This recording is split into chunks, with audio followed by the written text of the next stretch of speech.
Bob Spitzer on the Pledge of Allegiance as his grandchildren.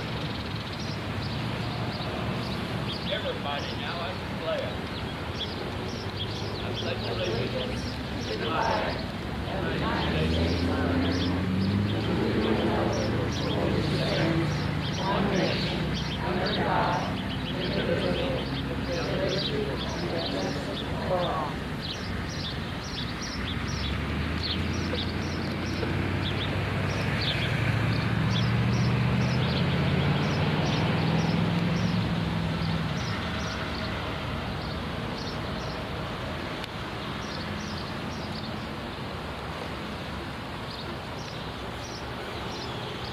This is 24th Veteran. Do not stand at my grave and weep. I am not there. I do not sleep. I am the thousand winds that blow. I am the diamond glyphs on snow. I am the sunlight on ripened grain. I am the gentle autumn rain. When you awaken in the grave and cry, I am not there. I did not die.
Beside his daddy and watched the soldiers marching by.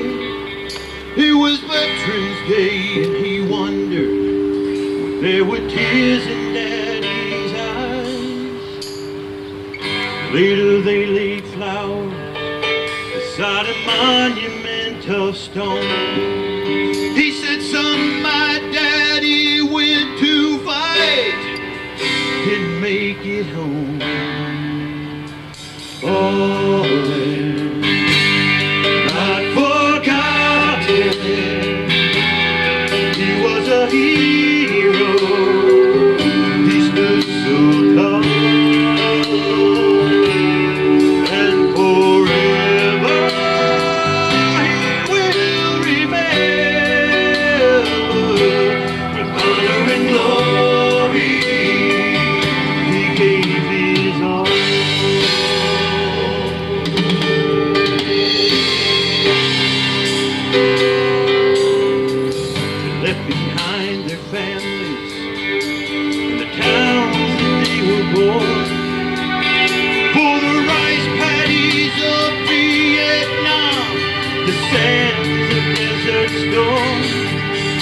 There were soldiers in Korea, in World War I and World War II.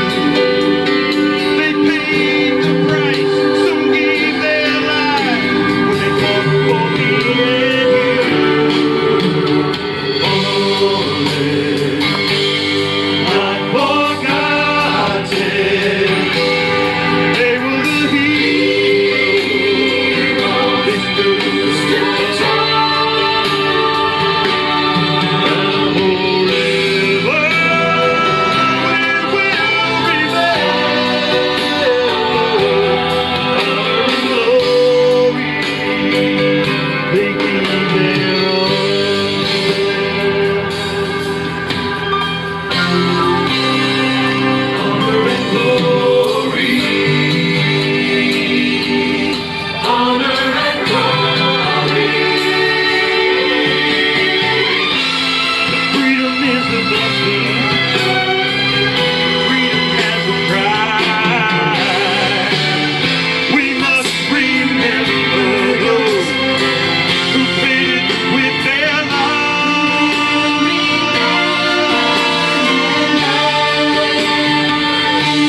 Remember the fallen, but not forgotten.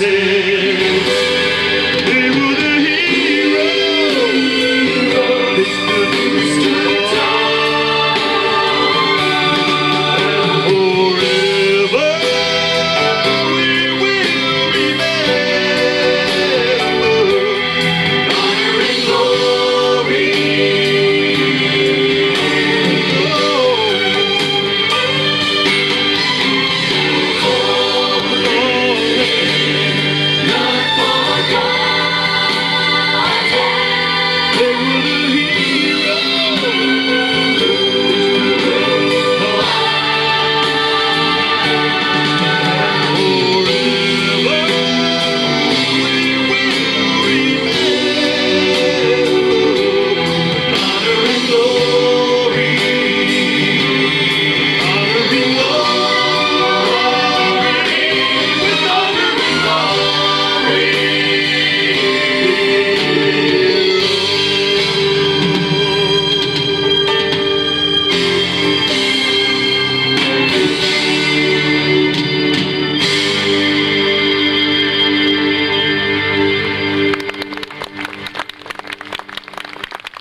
You remember Jim was at the Vietnam Wall when it was here in Rushville not too long ago. He did an incredible job then.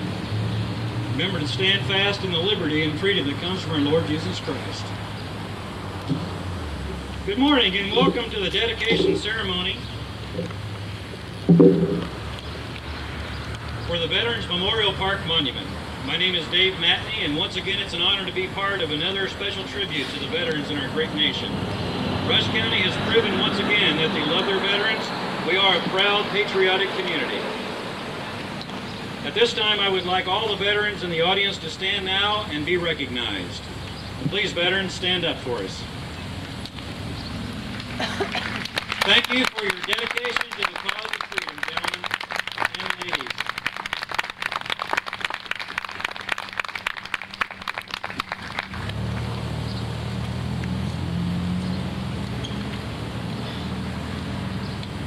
This monument, as you see, is unlike any other monument that has gone up before in tribute to our veterans.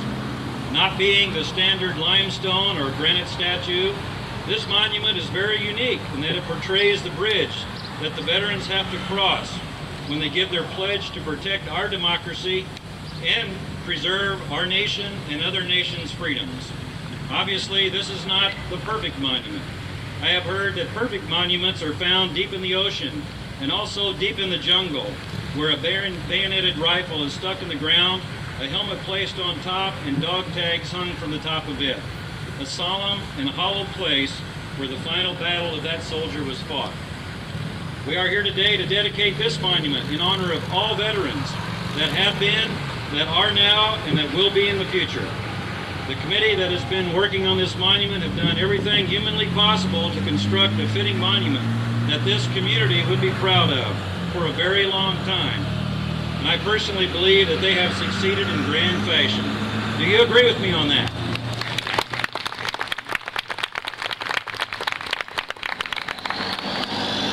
Although this idea was conceived during the historic Rush County Salute 2000, the actual formation has only been going on for about a year.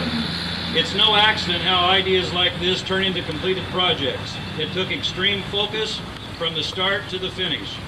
They, being the Rush County Veterans Memorial Foundation, saw a need.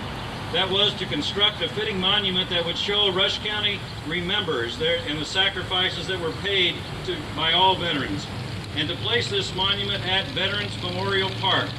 They developed a plan, they put forth requests for funding was secured, and they built a monument. I have heard some other disillusioned individuals felt like that they could have spent their money on more worthwhile projects. Well, let me just say a few things to those individuals. The only people that donated to this project wanted this exact monument project completed. If those individuals would rather have spent money elsewhere, I challenge them to form a committee, secure a plan, secure funding, and build whatever they think would be more appropriate. But this monument was built with funds from proud patriots that wanted exactly what you see here. Nothing more and nothing less.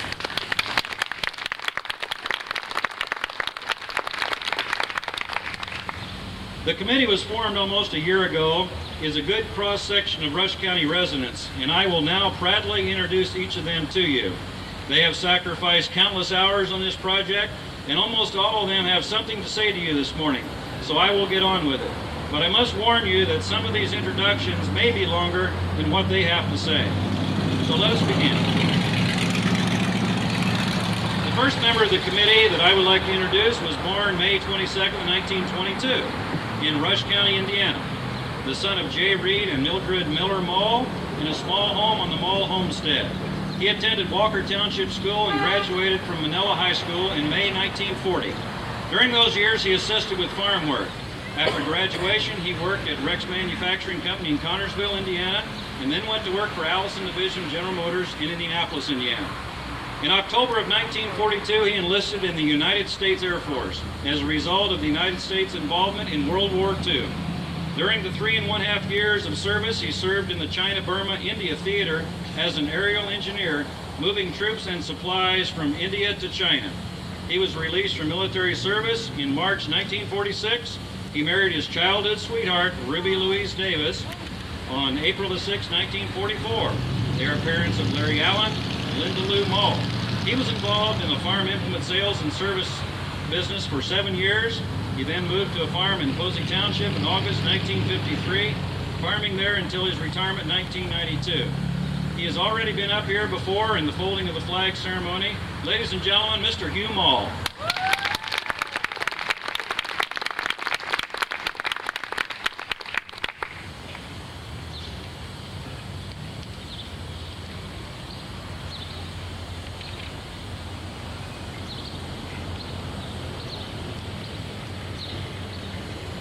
The next member of the committee was born January 15, 1923.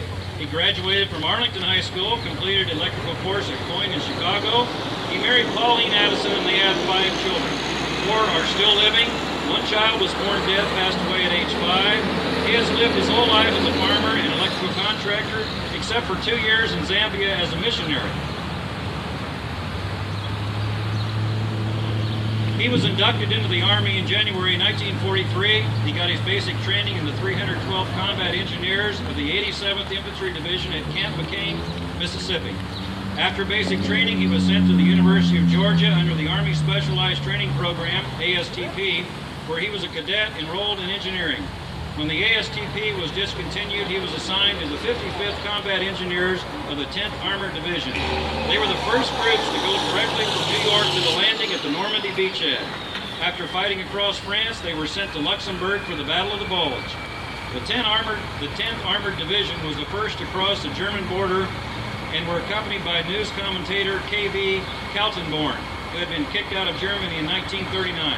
They were the first to take an important German city, Trier, even before their army general, General Patton, had received orders to do so.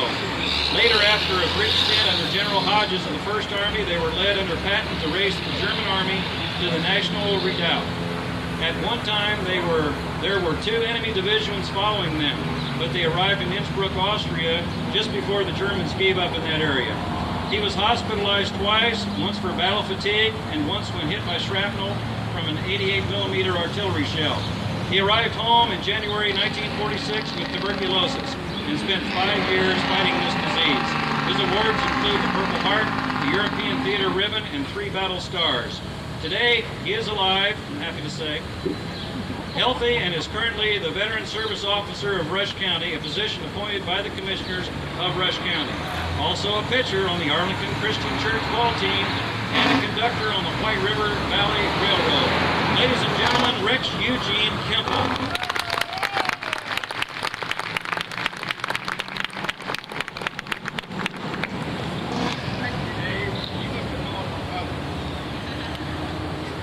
Now, as a veteran service officer, I don't know whether you know it or not, I have to take training every year. I left Monday, went to Anderson, we took our training, got back Thursday. And I had to take a test. I have to pass a test each year to remain as a veteran service officer. Now, there's some things that you may not know, and so I got booklets over there for you to pick up. It tells you the benefits that veterans have. And one thing I just want to mention, we don't see too many young veterans here, but the young boys coming out of the service, many of them don't realize that they can use their GI Bill before they took money out for college education. If they don't want to go to college, they can still use it for training in the police department, the fire department, several places. So, you know, a young veteran who out of the service, let him take advantage of that. That stuff is all over here. Also, I don't see Andy Roman here from Luger's office, but I wanted to tell you that young Senator Luger is cooperating with the National Library, and they're wanting stories and pictures of all the veterans they can get. So if you would like to be interviewed, want to send yours in, give me your name and address, and I'll tell you what to do from there. Or you can call me on my phone at home and leave a message. Now, a few months ago, I was asked to find out information on a soldier who was killed in action. Well, I was scrounging around trying to find the information, and while doing that, I ran across an article in the May the 23rd, or May the 28th, 1945, Republican. It had a big picture. Here it is on there when I copied it off. It looks a lot better if you can find the original paper and look at it. But this is a World War II memorial that was proposed at that time, consisting of 250 acres, and it was to have a lake, a beach, recreation area, camping, community building with the pictures of all the veterans in World War II, and have an overlook, trails, and a road. Now the committee appointed, they were incorporated. Gail Abernathy was the treasurer. Nobody knows today what happened to that. It wasn't built. Those men who were connected with it are all dead, but we are fortunate it wasn't built. So today, if we had a 250-acre memorial out there, where would we get the money to keep that thing up? It would be take a lot. But you know what? Thanks to the ingenuity of Mark Ellis, he doesn't like to take much credit, but he's the guy. Thanks to his ingenuity, we have a memorial here for all the wars, and it won't cost anything to keep up. That's the thing we're doing.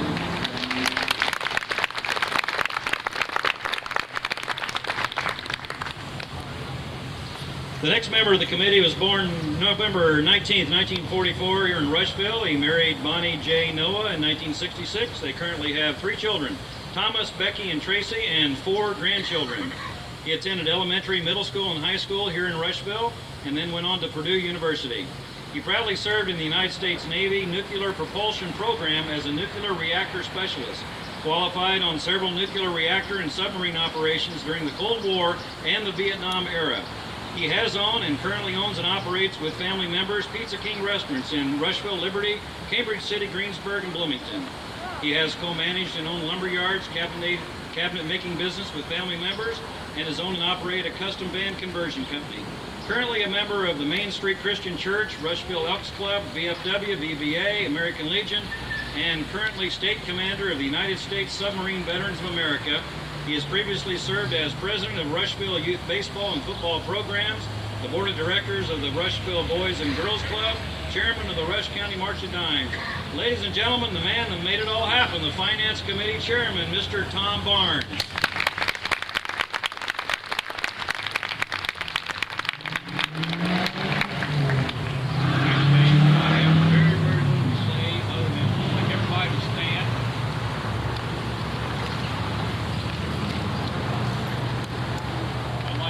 To give themselves an applause for furnishing the finances to construct this monument.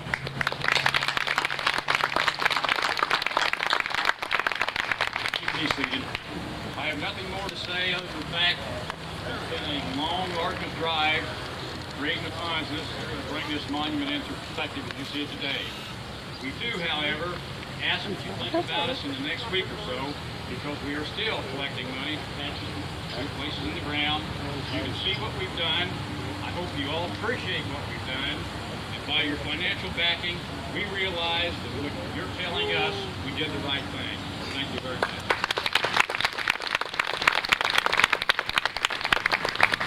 The next member of the committee was born April 27, 1947, born of Janet and the late Delmer Land, the World War II veteran. He graduated from Rushville High School May 1966. Served in the Army during the Vietnam War era, served in the U.S. Air Force.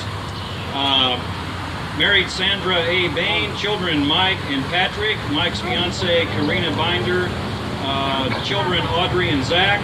He has worked in stance manufacturing as a quality control inspector and now works for the Indiana Department of Transportation as a project supervisor. The man that holds the money for our committee, our treasurer, Mr. Steve Land. Steve is not here today. He's vacationing with his family, but his mother, Janet Land, would like to say a few words. So let's welcome Janet Land.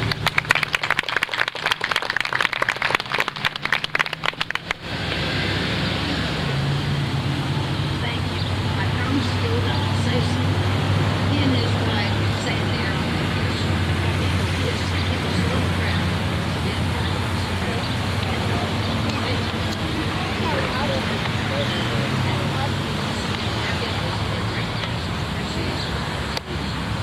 Future generations will remember the history of our Rushing State. And then he said I could say something for you if he's I'm a proud member of the VFW Liaison Auxiliary and treasurer since 60. And I represent Joyce, our village president, and all our members. We're so proud of you. Steve is too.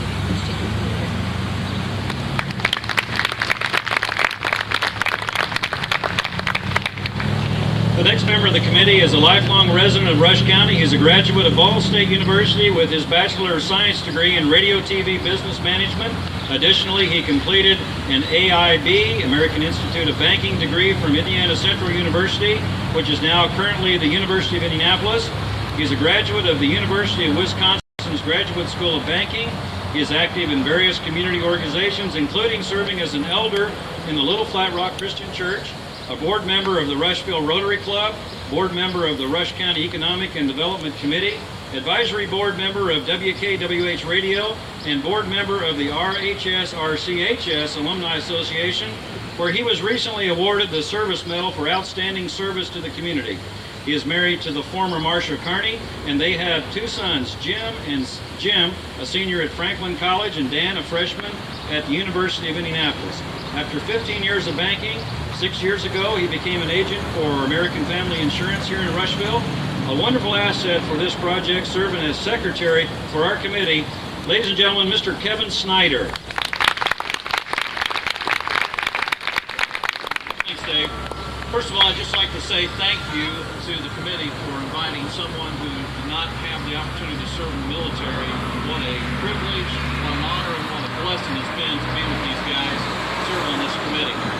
Also, I'd like to thank Mark Ellis for that opportunity because he came to me several months ago and said, "Do you think we can make this happen?" And I said, "Yes, I think we can make this happen." Rush County deems it important. Rush County will support it. Indeed, they did. So, Mark, thank you. Thank you for your vision. And we'd also like to thank Darren McGowan and Harcourt Industries in Milroy. Darren took his ideas of Mark and brought them to life with the color photo, the color drawing that you've seen. And Harcourt Industries was kind enough to reproduce those so that we can pass those out in the community and make a picture worth 1,000 words so you can see what we were talking about. So again, I say thank you to them as well. And finally, I'd just like to say thanks for all your support. Thanks to the Rush County Community Foundation who came through with a large grant. We appreciate that. And to each and every one of you, whether you gave $1, $100, or $500, we thank you so very, very much. Again, let us not forget those who gave their lives as we honor today. Thank you.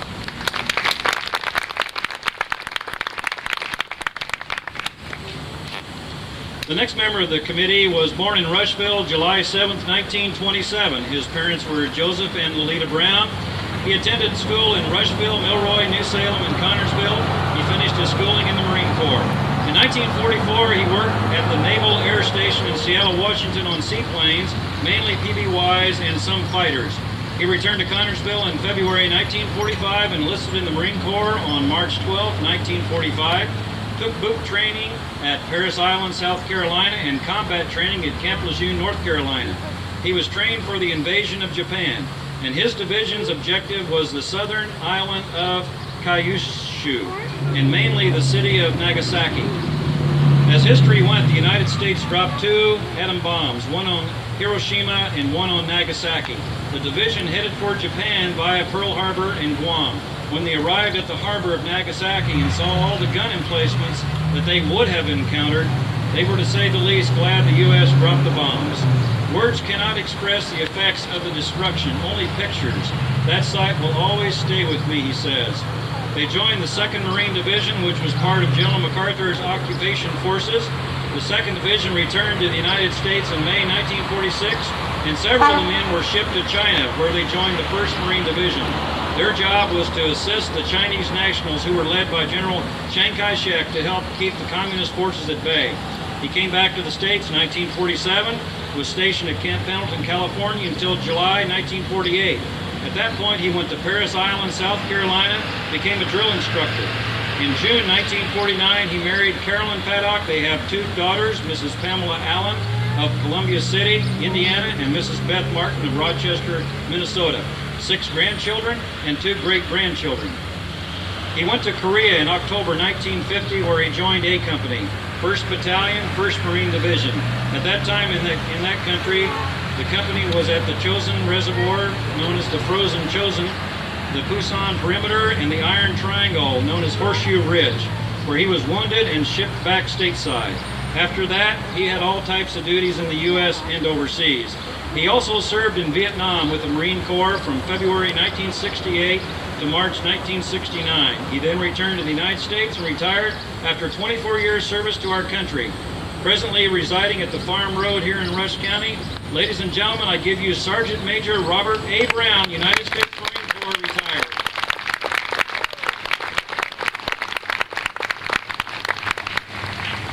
I normally don't have a lot to say, but I got 2 things. All of you are aware of what has been going on about our Pledge of Allegiance. May our country stand up and be counted and keep God in our Pledge of Allegiance.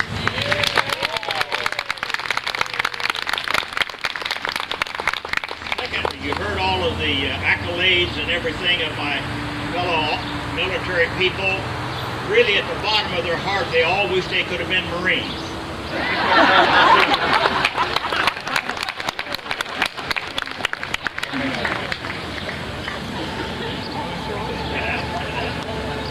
Oh, well. The last member of the committee that I will introduce was born in southern Rush County and lived in southern Henry County and lived in northern Rush County. Married to Evelyn Marshall, graduated Mays High School 1940, received a Bachelor of Science degree from Ball State, taught school 30 years at Morristown, Mays, Rushville, Knightstown. He just couldn't hold a job. During World War II, he served from 1943 to August 1945 in the 15th Air Force as a co-pilot in the B-24 heavy bombers. He was assigned to the 459th Bomb Group, the 757th Bomb Squadron, and the 15th Air Force stationed at Cernola, Italy. The B-24 was a 4-engine, high-altitude bomber carrying 6 tons of bombs, a range of approximately 2,800 miles at 200 miles per hour. It had a crew of 10 men manning 6 50 caliber machine guns. His B-24, dubbed the Silver Chariot, flew 9 missions assigned to the 5th Army Munitions Support and Troop Movement Surveillance. Ladies and gentlemen, the President of the Committee and designer of the Veterans Memorial Park Monument, Mr. Mark Ellis.